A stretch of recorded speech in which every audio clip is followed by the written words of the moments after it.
I need you to understand something right from the start. When I turned 47, I had what everyone would call a perfect life. 23 years of marriage to a good man. 2 beautiful daughters in college. A house in the suburbs with a garden I actually maintained. PTA president. Book club organizer. The woman who brought homemade cookies to every neighborhood gathering. And I was absolutely dying inside. I didn't know it then, or maybe I did, and I'd just gotten so good at lying to myself that the truth had nowhere left to hide. But that year, something shifted. It was like I'd been holding my breath underwater for 2 decades, and suddenly my lungs were screaming for air. My husband, David, was a good man. I need to say that again because it matters. He never hit me. Never cheated. Never even raised his voice, really. He provided for us. He showed up. He did everything a husband was supposed to do. And when he touched me, when he kissed me goodnight, when we had our scheduled intimacy on Saturday nights, I felt nothing. Absolutely nothing. For years, I told myself this was normal. This was what marriage became after 2 decades. This comfortable numbness. This going through the motions. I watched other wives in my circle, and they all seemed the same, resigned, competent, making the best of it. I thought I was doing what grown women do. We sacrifice. We settle. We make it work. But at 47, something cracked. It started small. I'd catch myself staring at women in the grocery store, not their clothes or their hair, but them. The way they moved, the curve of a shoulder, the sound of laughter. I'd feel this pull in my chest, this ache I couldn't name. And then I'd push my cart faster, grab my organic vegetables, and shove whatever that feeling was back down into the dark place where I kept all the uncomfortable truths.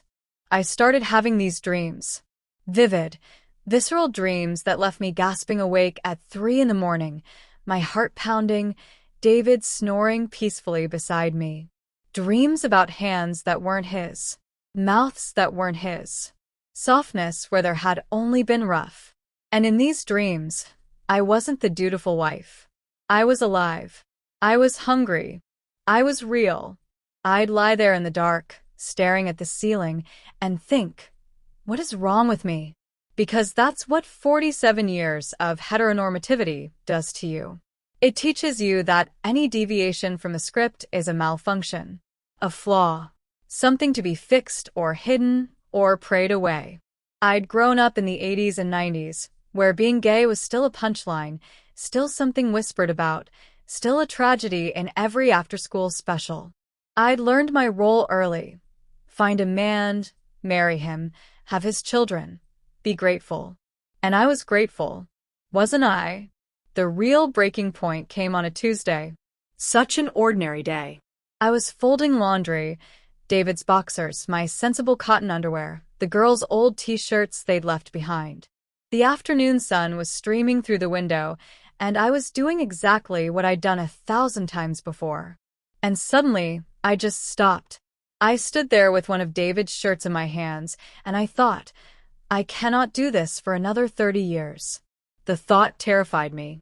Not because I didn't love David, I did, in that comfortable, companionable way you love someone you've built a life with.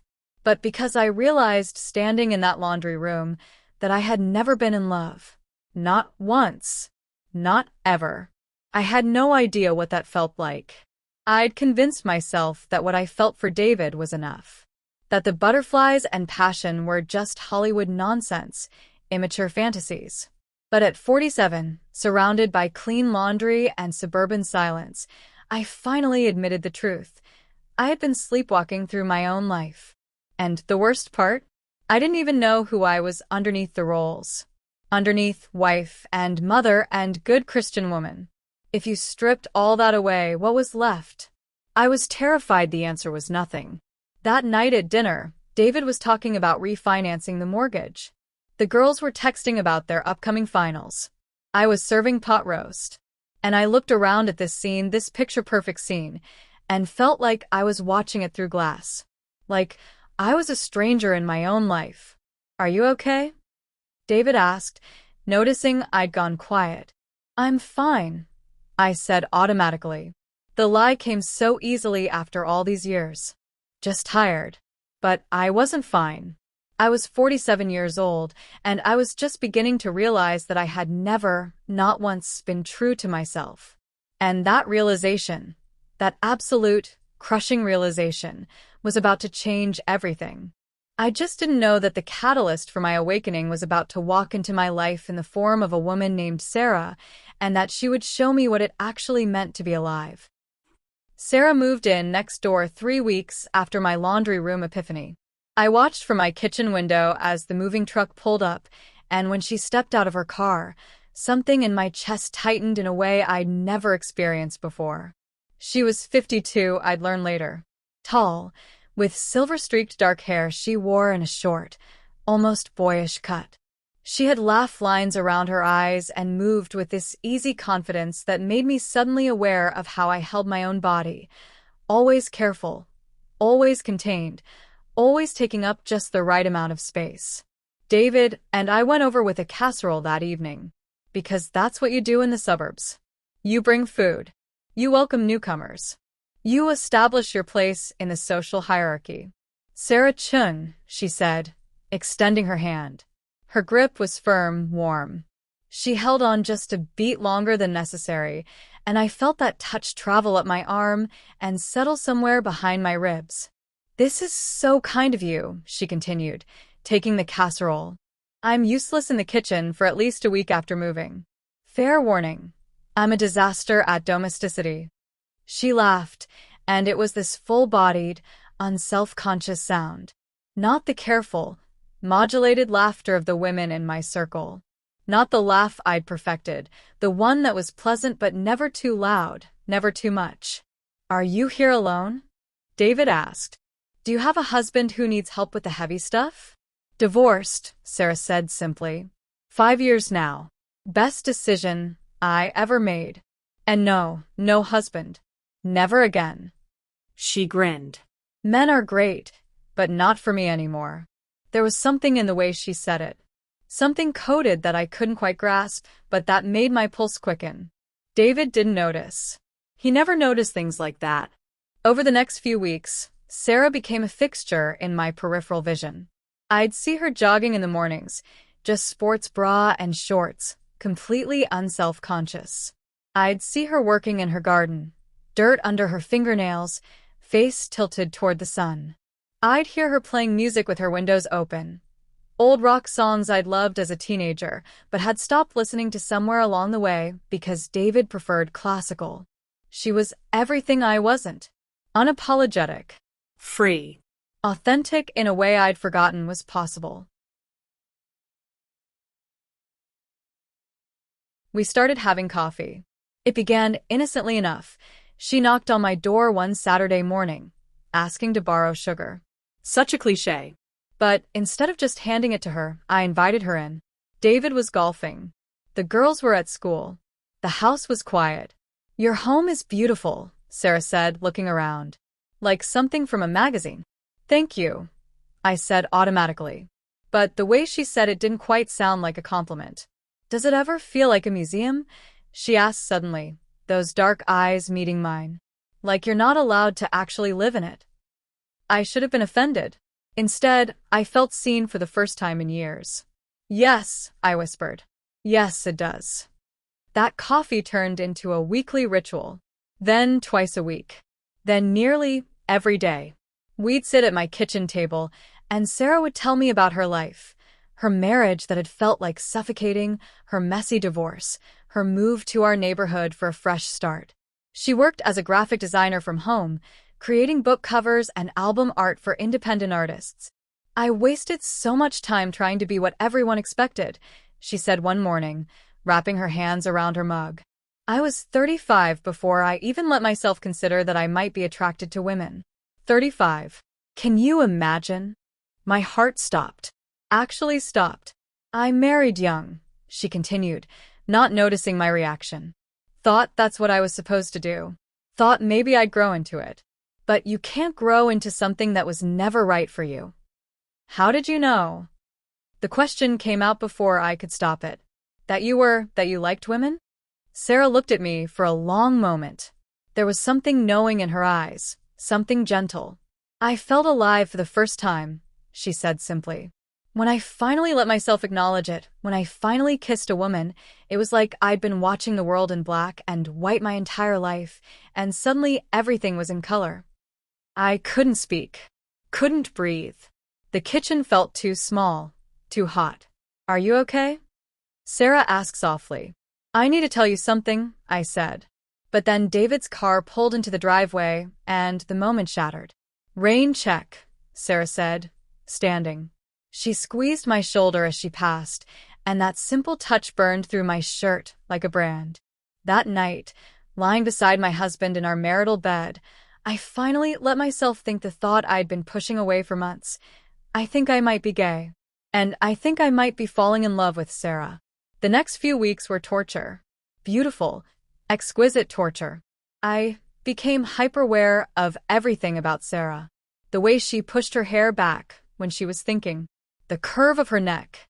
The sound of her voice, lower and warmer than mine had ever been. When she laughed at something I said, I felt it like a physical touch. I started finding excuses to see her. Borrowing things I didn't need. Inviting her to neighborhood events. Suggesting morning walks. David thought it was wonderful that I'd made a new friend. He'd joke about how I'd been lonely since the girls left for college, how good it was to see me animated again.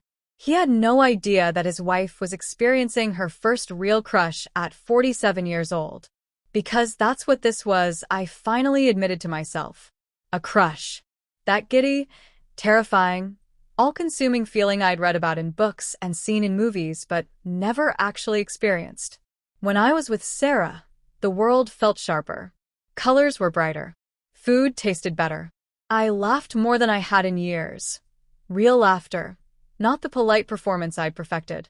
And the guilt was crushing. I'd lie awake at night, David's arm heavy across my waist, and hate myself. What kind of woman was I? What kind of wife? I had everything I was supposed to want. A good man who loved me. Financial security. A beautiful home. Respect in the community. But when Sarah texted me, my heart would race. When I saw her car in her driveway, I'd find reasons to go outside. When she touched my arm during conversation, casual, friendly touches, I'd feel that contact for hours afterward. I started researching. Late at night, on private browser windows I'd learned to use, I'd type questions into Google. Can you be gay at 47? Late bloomer lesbian. Married woman attracted to female friend. And oh, the stories I found. Hundreds of them. Thousands. Women just like me, waking up at 40, 50, 60, realizing that the life they'd built wasn't actually theirs. Women who'd spent decades in heterosexual marriages, performing heterosexuality so convincingly they'd fooled even themselves. Compulsory heterosexuality, the articles called it. The assumption that everyone is straight unless proven otherwise. The social pressure to pair with a man, to marry, to have children, to follow the script. And how that pressure was so pervasive, so normalized, that you could live your entire life never questioning it. I read about women who'd thought they were broken because they didn't enjoy sex with their husbands. Women who'd loved their husbands but were never in love with them. Women who'd spent decades feeling like they were watching their lives from outside their bodies. Women exactly like me. One night, after a particularly intense coffee session where Sarah had told me about her girlfriend in college, before I shoved myself back in the closet and married Tom, I found myself crying in the shower. Just sobbing, water running over my face, mourning something I couldn't quite name. 23 years. I'd given 23 years to a life that wasn't mine. I'd had 2 beautiful daughters with a man I cared about but didn't love the way a wife should love a husband. I'd had sex thousands of times without ever feeling what Sarah described, that electricity, that hunger, that desperate need to be close to another person. I'd wasted half my life. But the thought of doing anything about it terrified me even more. What would people think? What would my daughters think? What would David think? We had a life together. History. Shared finances. A mortgage. Retirement plans. And what if I was wrong? What if this was just a phase, a crisis, some kind of mental breakdown brought on by my daughter's leaving home? What if I blew up my entire life for something that wasn't even real? The breaking point came on a Thursday evening. David was traveling for work. The house was empty. And Sarah texted, "Wine tonight? My place?" I should have said no. I should have made an excuse. I should have protected myself, protected my marriage, protected the carefully constructed life I'd built. Instead, I texted back, "I'll bring the Pinot Noir." I changed clothes 3 times. Actually styled my hair instead of just pulling it back in my usual ponytail. Put on lipstick, then wiped it off, then put it back on again. I stared at myself in the bathroom mirror and barely recognized the woman looking back. Her eyes were bright. Scared. Alive. This is just 2 friends having wine, I told my reflection. Nothing is going to happen. But as I walked across the lawn between our houses, bottle of wine in hand, my heart pounding so hard I thought I might be sick, I knew I was lying. Something was going to happen. Something had been building for months. And tonight, in Sarah's living room, with no husbands or children or witnesses, it was finally going to break free. I knocked on her door. And when she opened it, smiling, dressed in soft jeans and a black t-shirt that made her look impossibly beautiful, I knew there was no going back. Sarah's house was different from mine. Where I had matching furniture and carefully coordinated colors, she had mismatched vintage pieces and art on every wall. Stacks of books on the floor. Plants everywhere. It looked lived in. Loved. Real. "Sorry about the mess," she said, leading me to her couch. "I'm a disaster at adulting." "I like it," I said honestly. "It feels like someone actually lives here." She gave me that look again. That knowing, gentle look that made me feel transparent. We sat on her couch, and she poured the wine. Her hand shook slightly as she handed me my glass, and I wondered if she was nervous too. If she felt this crackling tension in the air between us. We talked about nothing for the first glass. Neighborhood gossip. A book she was designing a cover for. My daughter's latest drama with her roommate. Safe topics. Normal topics. But underneath, I could feel something building. Halfway through the second glass, Sarah said, "Can I ask you something?" My heart jumped into my throat. Of course. "Are you happy?" Such a simple question. Such a devastating question. I started, then stopped. Every instinct I had screamed at me to lie. To say yes, of course, I have everything I could want. But Sarah was looking at me with those dark eyes, and I found I couldn't lie to her. No. "No, I'm not happy." "How long have you been unhappy?" "I don't know." "Years. Maybe always. Maybe I've never actually been happy, and I just didn't know there was supposed to be something more." Sarah set her wine glass down. She turned to face me fully, tucking one leg under herself. "Rebecca," she said softly, "I need to tell you something, and I need you to hear me out before you respond." "Okay." I nodded, not trusting my voice. "I think you're gay," she said simply. "I think you've been gay your entire life, and you've been performing heterosexuality so convincingly that you convinced yourself. And I think being around me is forcing you to confront that." The room tilted. I couldn't breathe. She'd said it. Out loud. The thing I'd been circling around for months. The thing I'd been too terrified to even think directly. I started. "You don't have to respond," Sarah continued. "I know this is terrifying. I know you have a husband and daughters and a whole life built on the assumption that you're straight. But Rebecca, I see you. The way you look at me. The way you light up when we're together. The way you've never once talked about your husband with any kind of passion or desire. I've been where you are. I know what it looks like." Tears were streaming down my face. I didn't even remember starting to cry.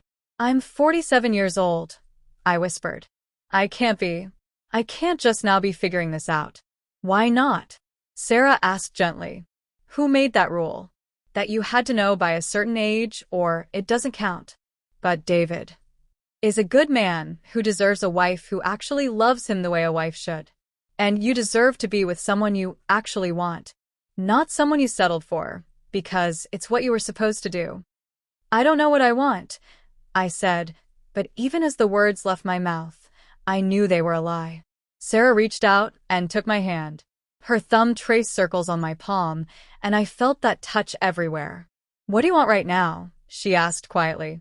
"In this moment. Not what you should want. Not what's right or proper or safe. What do you actually want?" I looked at her beautiful, kind face, at the way she was looking at me, like I was precious, like I was seen, like I was worth fighting for. "I want to know what it feels like," I whispered. "To kiss someone and feel something. To be touched and actually want it.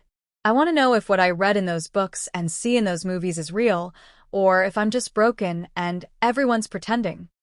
"You're not broken," Sarah said firmly. "You're just gay, honey. And that's not a flaw.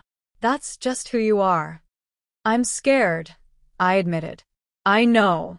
But, Rebecca, you can't spend the rest of your life being scared of yourself."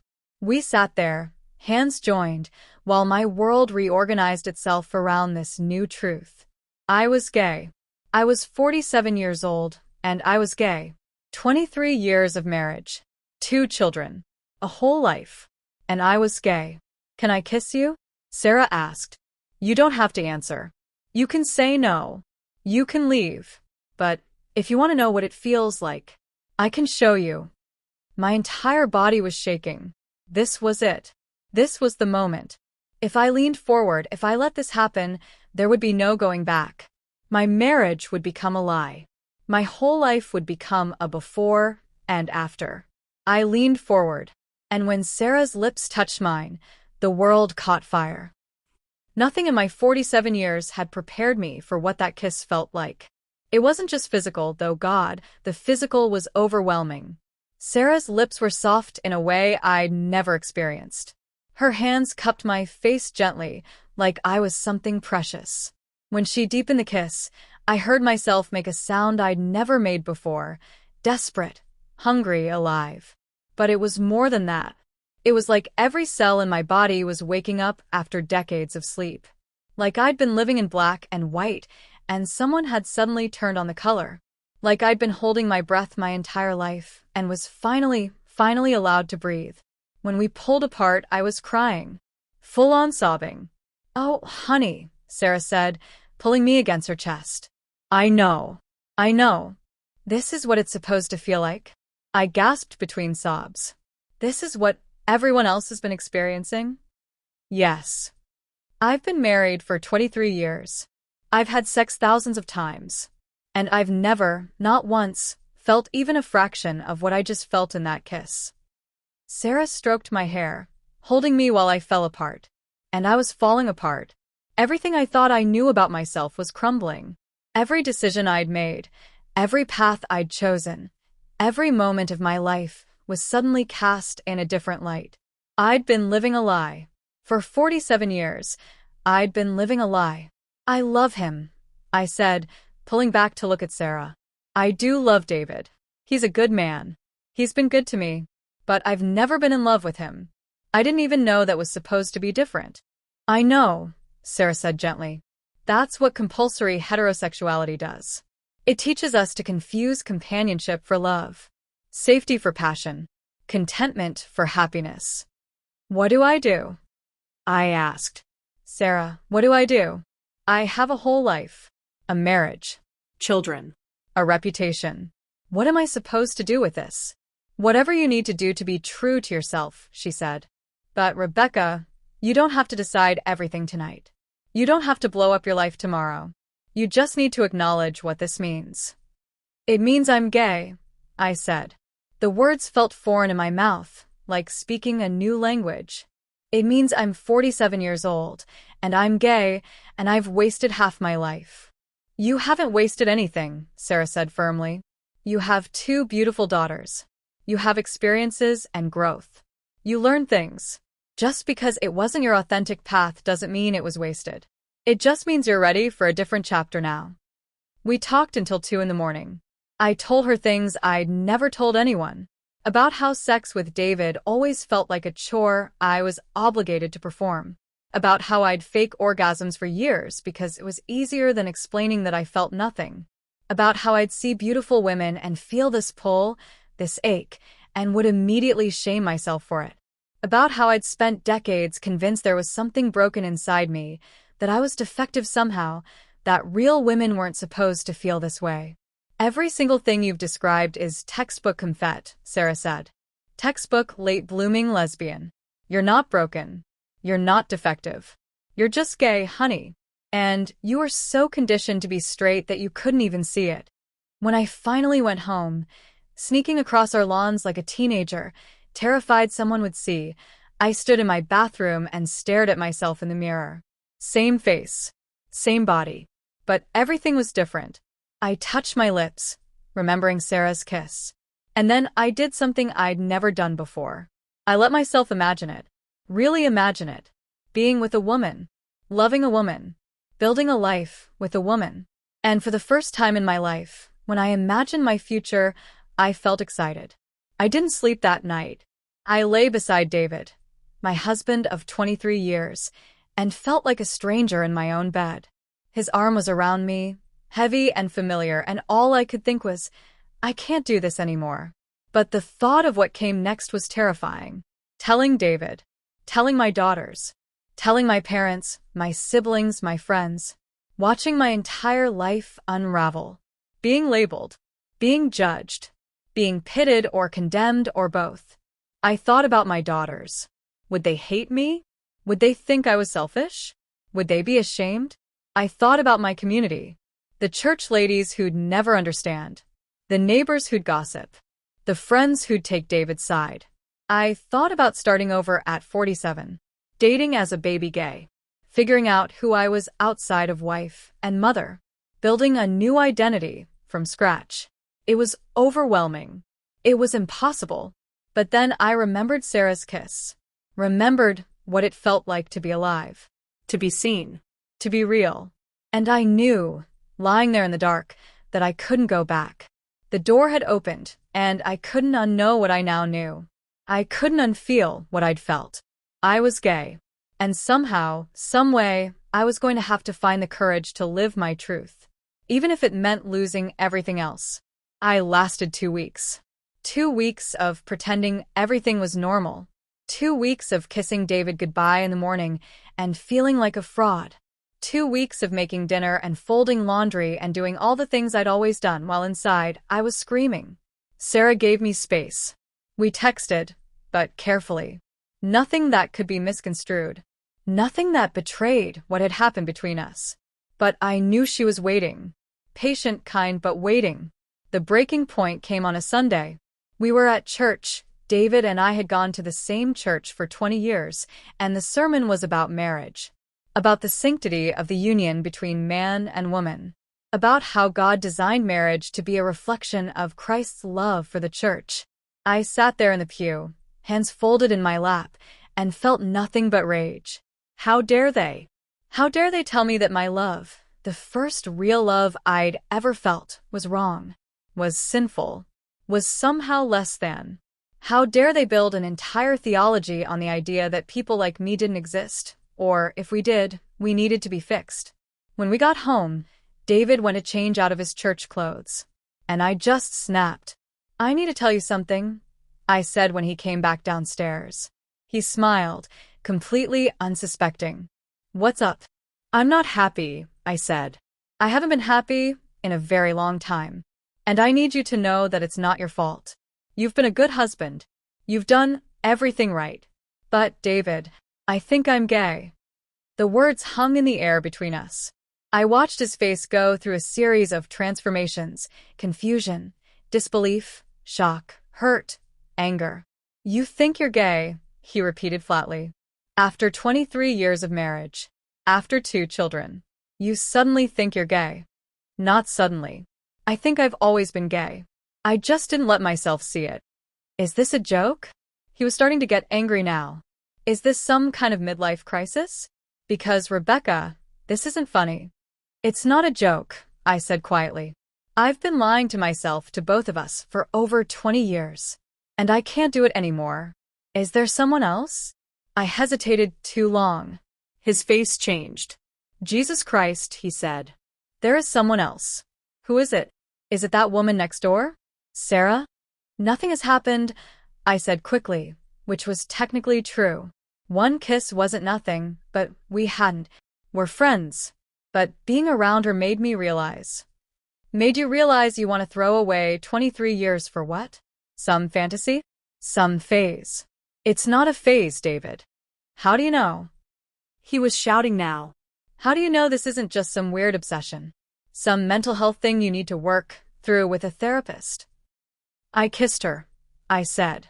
The confession came out as barely a whisper. Once. And David, I felt more in that one kiss than I have in 23 years of marriage. I've never been in love with you. Not the way a wife should be. And I'm so sorry, but I can't keep pretending. He stared at me like I was a stranger. And maybe I was. Maybe the woman he'd married, the compliant, dutiful, closeted woman, was someone I'd left behind the moment Sarah's lips touched mine. Get out, he said. David. I said get out. Go to your girlfriend. Go to wherever the hell you need to go. But I can't look at you right now. I packed a bag, with shaking hands. Through the bedroom door, I could hear him on the phone with someone, his brother, probably. His voice was breaking. I'd done this to him. This good man who'd never hurt me, who'd built a life with me, who'd trusted me. I'd shattered him. I texted Sarah. Can I stay with you? Her response was immediate. Doors unlocked. As I walked across the lawn between our houses, my bag over my shoulder, my wedding ring still on my finger, I felt like I was walking through a dream. Or a nightmare. I couldn't tell which. Sarah opened the door before I could knock. She took one look at my face and pulled me inside. I told him, I said. I told him, and he hates me, and Sarah, what have I done? You told the truth, she said, wrapping her arms around me. You finally told the truth. I sobbed into her shoulder, while my marriage dissolved in the house next door. While my carefully constructed life crumbled. While everything I'd been for 47 years ceased to exist. And underneath the grief, underneath the guilt and fear and shame, there was the tiniest spark of something else. Relief. For the first time in my entire life, I wasn't lying. I wasn't performing. I wasn't pretending to be someone I wasn't. I was just me. Gay. Terrified. 47-year-old me. And even though I'd lost everything, even though the hardest parts were still ahead, I was finally free. The next few months were the worst of my life. David filed for divorce within a week. I don't blame him. I'd obliterated 23 years with one confession. I'd betrayed every promise we'd made at that altar. Even if I'd never physically cheated during our marriage, I'd emotionally checked out years ago. I just hadn't known it. His lawyer was vicious. Mine advised me to fight, but I didn't have the energy. I let David have most of what he wanted. The house. The majority of our savings. I just wanted it to be over. But the worst part, the absolute worst part, was telling my daughters. Emily, my oldest at 22, took it hardest. We met at a coffee shop near her college. I tried to explain, tried to help her understand that this wasn't about her, wasn't about anything she'd done, that I still loved her and always would. You lied to us, she said, her voice cold. Our entire childhood was a lie. No, I said, reaching for her hand. She pulled away. Emily, I loved being your mother. That was never fake. The only lie was about me, about who I am. So, what? You just decided one day that you're gay now? That you're going to blow up our family because you want a what? Experiment. It's not an experiment. Honey, I've been gay my whole life. I just didn't know how to see it. That's bullshit, she spat. You're just selfish. You're having a midlife crisis and you're destroying Dad because of it. She left. Didn't even finish her coffee. Just grabbed her bag and walked out, leaving me sitting there, crying into my latte while college students pretended not to stare. My younger daughter, Sophie, was gentler but no less hurt. She was 19, still figuring out her own identity, and I think my revelation shook her sense of reality. Did you ever love Dad? She asked during our video call. Yes, I said honestly. Just not the way I should have. I cared about him. I respected him. I built a life with him. But I was never in love with him. I didn't know that was supposed to be different. Are you in love with Sarah? I don't know, I admitted. Maybe. But Sophie, this isn't really about her. It's about me finally being honest about who I am. I need time, she said. I don't. I can't process this right now. Both girls stopped answering my calls for a while. That silence was devastating. I'd left my marriage, come out at 47, upended my entire life, and I'd lost my daughters in the process. The community reaction was exactly what I'd feared. My church friends stopped inviting me to things. Women I'd known for decades crossed the street to avoid me. The neighborhood WhatsApp group went silent whenever I posted. I heard the whispers. Midlife crisis. Selfish. Confused. Poor David. How could she do this to those girls? I lost everything. My marriage. My home. My daughter's respect. My community. My identity as David's wife. As Emily and Sophie's mother. As the dependable church lady who baked cookies for every potluck. I moved into a small apartment on the other side of town. 1 bedroom, secondhand furniture, a far cry from the beautiful house I'd kept so perfectly. Sarah helped me move, and David refused to be there. Emily texted that I was pathetic for shacking up with her so quickly. We weren't shacking up. I had my own place. But the truth didn't matter. People believed what they wanted to believe. There were nights I sat on my apartment floor, surrounded by moving boxes, and wondered if I'd made a terrible mistake. If I should have just stayed. Just kept pretending. Just lived the lie for another 30 years until death released me from the performance. But then Sarah would text. Or I'd catch a glimpse of myself in the mirror and see something in my eyes that hadn't been there before. A spark, a light, something alive. And I'd remember that kiss. That feeling of finally being real. I started seeing a therapist. Dr. Martinez specialized in LGBTQ+ issues, and she was the first person who didn't treat my late life coming out as a crisis or a phase. You're grieving, she said during one of our early sessions. Not just the loss of your marriage, but the loss of who you thought you were. The loss of the life you thought you'd have. That's real grief, Rebecca. It deserves space. She also pointed me toward resources. Books about late-blooming lesbians. Online communities of women just like me, women who'd come out at 40, 50, 60, even 70. Women who'd spent decades in heterosexual marriages before finally acknowledging their truth. I found a support group, 12 women, ranging from 38 to 64, all dealing with the aftermath of late life coming out. Some were divorced. Some were still married, trying to navigate mixed orientation marriages. Some had lost their children, their churches, their entire support systems. And some had found joy on the other side. There was Patricia, 64, who'd come out at 59 after her husband died. I loved him, she said. But I'd never been attracted to him. Not once in 40 years. I spent my whole marriage thinking I was asexual, that something was broken in me. Then I met Carol at my book club, and suddenly I understood. I wasn't broken. I was just gay. There was Denise, 43, who'd come out 2 years earlier and had just started dating again. My kids still aren't talking to me, she admitted. But you know what? I'm alive for the first time. Actually alive. And I have to believe that eventually they'll see that a happy, authentic mom is better than a miserable, closeted one. These women understood. They didn't judge. They didn't tell me I should have known sooner, or that I was selfish, or that I was going through a phase. They just held space for my grief and my fear and my tiny, growing sense of hope. Sarah and I took things slowly. We were dating, technically, but neither of us was in a rush. I needed time to figure out who I was outside of marriage, outside of motherhood. I needed to learn how to be gay, how to exist in queer spaces, how to navigate a community I'd never been part of, how to date women. It was terrifying and awkward and wonderful. Our first official date was at a lesbian bar downtown. I'd never been to a gay bar in my life. I wore jeans and a nice blouse, and I felt completely out of place among the younger crowd in their stylish outfits and easy confidence. But then Sarah took my hand, led me to the dance floor. And we danced, really danced, bodies close, her hands on my waist, and no one stared. No one judged. No one thought it was wrong or sinful or disgusting. We were just two women dancing. And it was the most normal, beautiful thing in the world. You okay? Sarah asked, leaning close so I could hear her over the music. I'm perfect, I said. And meant it. The grief was still there. The loss was still there. Emily still wasn't speaking to me. Sophie was cordial but distant. My parents had made it clear they were disappointed in my choices.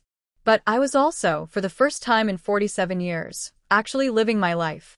My real life. Not the performance. Not the lie. And slowly, painfully, beautifully, I was becoming the person I was always meant to be. I'm 53 now. 6 years since that first kiss. 6 years since my world imploded and rebuilt itself into something I barely recognize, something infinitely better. It hasn't been easy.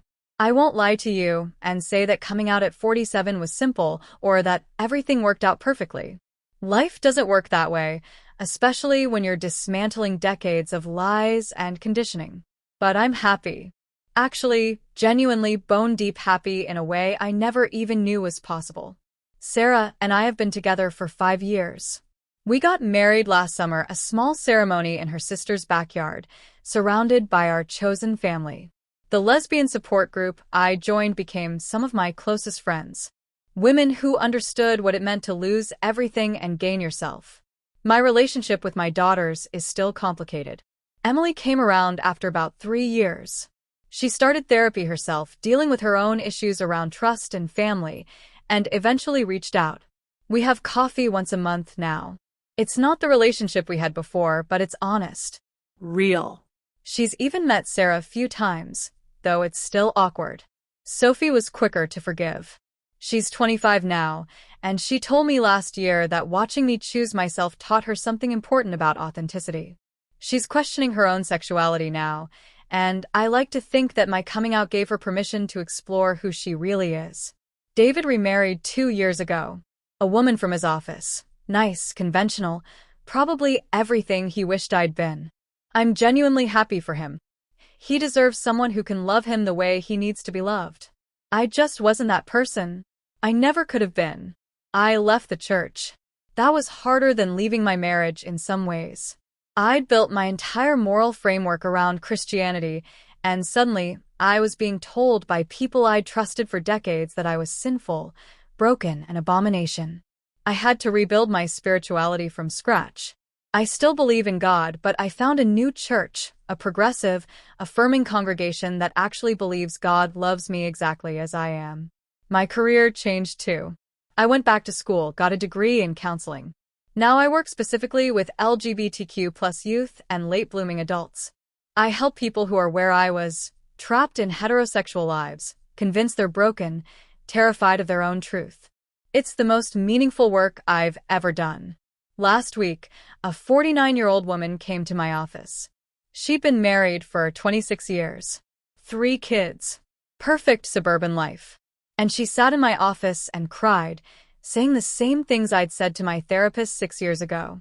I think something's wrong with me. I love my husband, but I've never wanted him. Not really. And there's this woman at work, and when she touches my arm, I feel more than I've felt in 26 years of marriage. But I can't be gay. I'm almost 50. I have a whole life. What kind of person would I be if I blew it all up now? I took her hand and said, "You'd be the kind of person who's finally being honest. And there's nothing wrong with you. You're just gay. And it's never, ever too late to choose yourself." I saw recognition flood her face. Hope. Terror. Relief. That's why I'm telling you this story. Because I know there are people watching this right now who see themselves in my experience. Who've been performing heterosexuality so convincingly they've fooled even themselves. Who think they're broken or defective or wrong because they don't feel what they're supposed to feel. You're not broken. You're just gay. Or bisexual. Or queer. Or whatever label feels right to you. And the fact that you're figuring it out at 30 or 40 or 50 or 70 doesn't make it any less valid. Yes, coming out later in life is hard. You might lose people. You might lose the life you've built. The grief is real, and I won't minimize that. But I promise you, I swear to you that living your truth is worth it. Because the alternative is spending the rest of your life as a ghost, going through the motions, performing a role, never really living, just existing until death finally releases you from the lie. I wasted 47 years. I missed out on experiencing real love in my 20s and 30s. I missed the queer community, the pride celebrations, the freedom of being exactly who I am. And yes, I grieve that lost time. But I refuse to waste one more day. I'm 53 years old. I'm gay. I'm in love with an incredible woman who sees me, really sees me. I have a career I'm passionate about. I have a community that accepts me. I have a life that is authentically, beautifully mine. And if I can do it at 47, after 23 years of marriage, after 2 kids, after a lifetime of conditioning and denial, then anyone can. It's never too late to choose yourself. It's never too late to be free. It's never too late to finally start living. So if you're watching this and something in my story resonates, if you're feeling that pull, that ache, that sense that something isn't quite right, please listen to it. Don't spend another 20 years pushing it down. Don't wait until you're on your deathbed to finally admit who you really are. You deserve to be loved for who you actually are, not who you're pretending to be. You deserve to experience real desire, real passion, real connection. You deserve to be happy. And it's never too late to claim that happiness. Thank you for listening to my story. And to anyone out there who needed to hear this, I see you. I understand you. And you're going to be okay. Actually, you're going to be more than okay. You're going to be free.